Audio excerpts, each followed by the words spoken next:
Hello বন্ধুরা, তো এই ভিডিওতে আইএসএল ও ইউরো 2024 নিয়ে বেশ কিছু আপডেট আছে। তো ভিডিওটি সবাই শেষ অবধি দেখো, আর চ্যানেলে নতুন হয়ে থাকলে চ্যানেলটিকে অবশ্যই সাবস্ক্রাইব করে সবাই একটু পাশে দেখো। ইউরো 2024, আজকে ইউরো 2024-এর সব থেকে বেস্ট ম্যাচটা আছে এবারে ইউরোর। তো রাত 12:30টায় Spain versus Italy, group B এর সব থেকে সেরা ম্যাচ এটাই হবে হয়তো। তো ম্যাচটা সবাই দেখছো তো?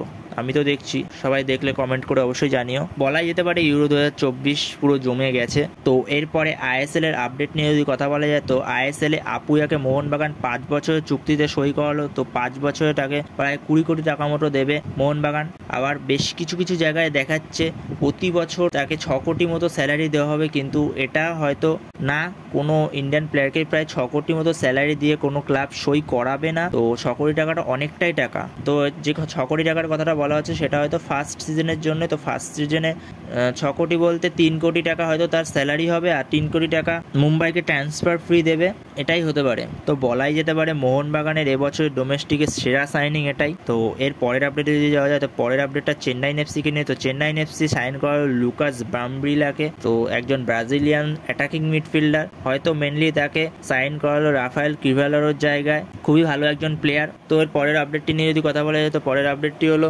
এর আগের বছর জামশেদপুর এফসিতে ছিল জেমেরি মানজারো। তো জেমেরি মানজারো এবছর মুম্বাই সিটি এফসিতে সাইন করছে। মুম্বাইয়ের জন্য ভালো সাইনিং, খুবই ভালো একজন প্লেয়ার জেমিনি মানজারো। আগের বছরটা তার খুব সুন্দর গিয়েছিল জামশেদপুর এফসিতে। তো এরপরে যদি একটা প্লেয়ারকে নিয়ে কথা বলা যায়, জিকসন সিং, সে অন্য কোনো ক্লাবে যেতে পারে। তো সে কোন ক্লাবে যেতে পারে? মোহনবাগান তাকে নিয়ে একটা সময় চিন্তাভাবনা করছিল। তো এখন যখন আপুয়াকে পেয়ে গেছে, তো জিকসনের জন্য যাবে না আর মোহনবাগান। তো সেখানে একটা অপশান হতে পারে, যেহেতু মুম্বাই আপুয়াকে ছেড়ে দিয়েছে, তো সেখানে মুম্বাই টার্গেট করতে পারে জিকসনকে।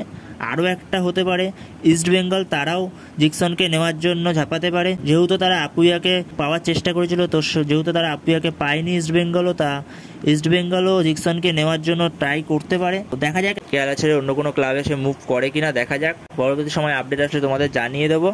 তো ভিডিওটি ভালো লাগলে লাইক, শেয়ার অ্যান্ড সাবস্ক্রাইব করতে অবশ্যই ভুলো না। চলো নেক্সট ভিডিওতে দেখা হচ্ছে, ততক্ষণের জন্য বাই বাই।